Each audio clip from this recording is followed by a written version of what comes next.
Бұл да өткінші. Бір дәруіш ұзақ жол жүріп, бір ауылға келеді. Алдынан шыққандардан қонақтайтын мекен сұрайды. Сонда ауылдықтар Садық деген байға баруын айтады. Дәруіш келе жатып, бірнеше ауылдарға жолығады. Олардың сөздерінен сол жердің ең бай адамы Садық және одан кейінгі бай Шәкір екенін ұғады. Дәруіш Садықтың үйіне қарай беттейді.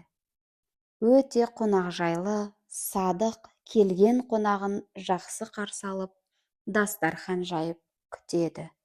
Жолға аттанайын деп жатқанда Дәруіш Садыққа үлкен алғысын білдіріп, бай қуатты болғаныңа көп шүкір ет десе, Садық әрине шүкір етемін, бірақ ештеңе мәңгі емес, бұл да өткінші деп жауап береді. Дәруіш жолға шықса да, Садықтың айтқандары есінен кетпейді. Арада бірнеше жыл өткен соң, Дәруіштің жолы осы елге түседі. Есіне Садық түсіп, жолығып кетуді ұйғарады. Жолда кезіккен адамдардан Садықтың жағдайын сұрай келсе, әлгі Садық па, ол қазір кедей, Шәкірдің қарамағында жұмыс істейді деп жауап береді. Дәруіш дереу Шәкірдің үйіне барады. Осыдан 3 жыл бұрын сел болып, малдары қырылып, үйі қирап қалған соң Шәкірдің үйіне қызмет етіп жүрген ескі досының қартайып, ескі құсқы киімдермен жүргенін көреді.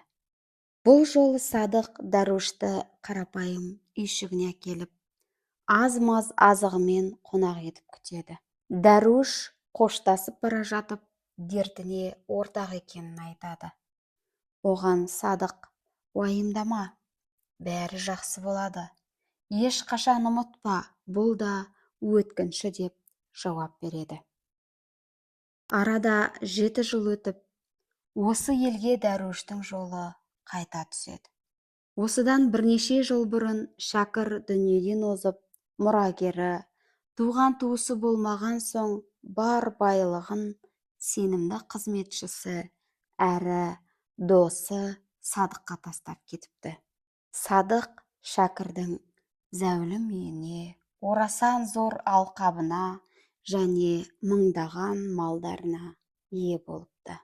Дәруіш ескі досының бұл халіне қуанышты екенін білдірсе де, бұл да өткінші деген жауап алады. Арадан бірнеше жылдар өткен соң, Дәруіш Садықты іздейді. Ауылының адамдары оған бір төмпешікті көрсетеді. Ол жерде Садықтың мазары және басына қойылған таста, бұл да өткінші деп жазылған жазуды көреді. Өлімнің несі өткінші деп ойлайды. 1 жыл өткен соң Садықтың мазарын зиярат етуге тағы келеді. Қараса, төбеде мазарда жоқ екен. Себебі үлкен сел қаптап, төбені шайып кетсе керек. Сол жылдары елдің патшасы өзіне ерекше бір жүзік жасатпақшы болады. Қайғылы күндерінде үміт беретін, қуанышты күндерінде масаттандырмайтын жүзік болғанын қалайды. Алдына әкелінген жүзіктер патшаның көңілінен шықпайды. Патшаның уәзірлері әлгі Дәруішті іздеп тауып, одан көмек сұрайды. Дәруіш патшаның зергеріне арнайы хат жазып жібереді. Біраз уақыттан кейін жүзік жасалынып, патшаға ұсынылады. Алғашқыда патша оған аса мән бермейді. Өйткені бұл жүзік өте қарапайым болып көрінеді. Үстіндегі жазуына көзі түскен кезде ғана патша біраз ойланып, жүзіне қуаныш ұялай бастайды. Себебі ол жерде бұл да өткінші деп жазылған еді.